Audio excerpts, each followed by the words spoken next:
Assalamualaikum warahmatullahi wabarakatuh. Perkenalkan, nama saya Hatta Timbul Wandano, nomor absen 16, kelas 11 MIPA 4. Di sini saya akan menjelaskan tentang pelanggaran hak asasi manusia. Pertama, saya akan menjelaskan tentang pengertian HAM atau hak asasi manusia. HAM adalah singkatan dari hak asasi manusia, merupakan hak dasar atau hak pokok yang dianugerahkan oleh Tuhan Yang Maha Esa dan merupakan bawaan sejak lahir sehingga orang lain tak memiliki hak untuk melanggarnya. Yang kedua, saya akan menjelaskan tentang pelanggaran HAM. Hak asasi manusia di Indonesia telah diatur secara tegas pada konstitusi negara yang selanjutnya diatur dalam Undang-Undang Nomor 39 Tahun 1999.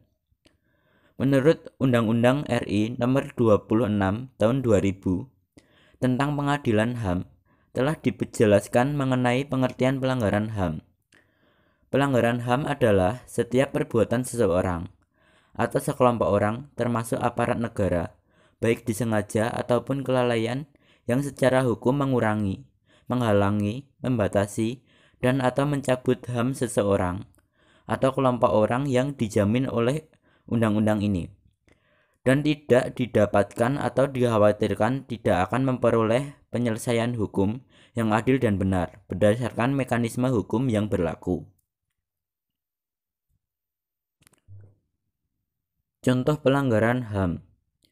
Komisi Nasional Hak Asasi Manusia atau Komnas HAM menyatakan penembakan misterius di sejumlah wilayah di Indonesia pada tahun 1982 hingga 1985 merupakan pelanggaran HAM berat dan kejahatan luar biasa, sebab peristiwa itu memakan korban hingga ribuan orang.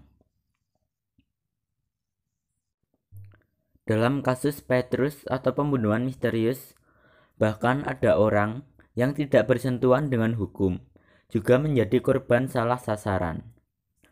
Seperti petani, penjaga masjid, dan pegawai negeri sipil atau PNS, karena memiliki nama yang sama dengan daftar target dalam operasi. Cara menyelesaikan masalah pelanggaran HAM dalam kasus penembakan misterius yaitu tidak diedarkannya senjata api dan senjata tajam secara ilegal, agar kejadian penembakan misterius tidak terulang lagi.